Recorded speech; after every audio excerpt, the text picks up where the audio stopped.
This week, Bengaluru has seen a staggering 105.5 millimeters of rainfall recorded between Sunday and Monday.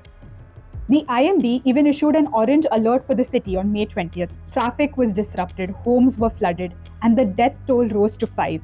But here's the thing, this isn't a one-off event. Flooding in Bengaluru has become a pattern, not an exception. So why does this keep happening despite the city sitting 3,000 feet above sea level? Let's start with the big picture. Climate change and rapid unplanned urbanization. Bengaluru's rapid growth was driven by industrialization and economic development, which has put an immense pressure on its existing infrastructure and natural systems. A study even shows that flooding has been frequent since the year 2000. All of this has an effect on the city's stormwater drains, which is vital for water movement. Many of them are clogged with sewage and solid waste. Even worse, the ground surfaces that should slow down rainwater are now completely covered in concrete.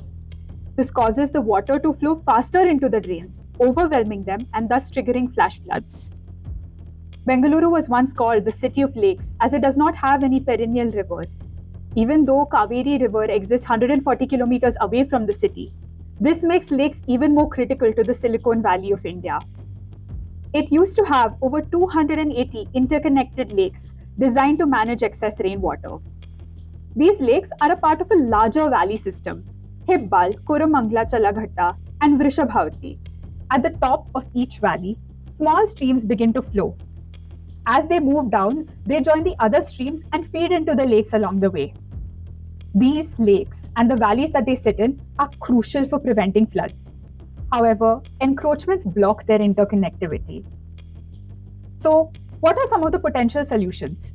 According to urban planners, it starts with re-establishing the connectivity between lakes by removing encroachments and clearing waste. Next, protect valley zones and wetlands.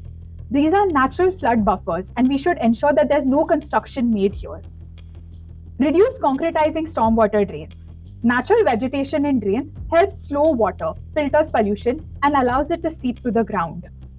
Finally, adopt a holistic water management approach where rainwater must be harvested at the source. Open spaces should be used to capture and treat water before it hits the drains. Deputy CM DK Shivkumar said that the government has identified 210 flood-prone areas in Bengaluru and fixed issues in 166 of them. So far, 197 kilometers of stormwater drains have been built, with 2,000 crore rupees allocated for the project. So, will Bengaluru stop flooding anytime soon?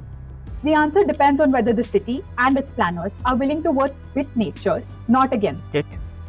Reconnecting lakes, protecting valleys, reducing concrete, and managing water at the source aren't just good to have ideas, they're essential.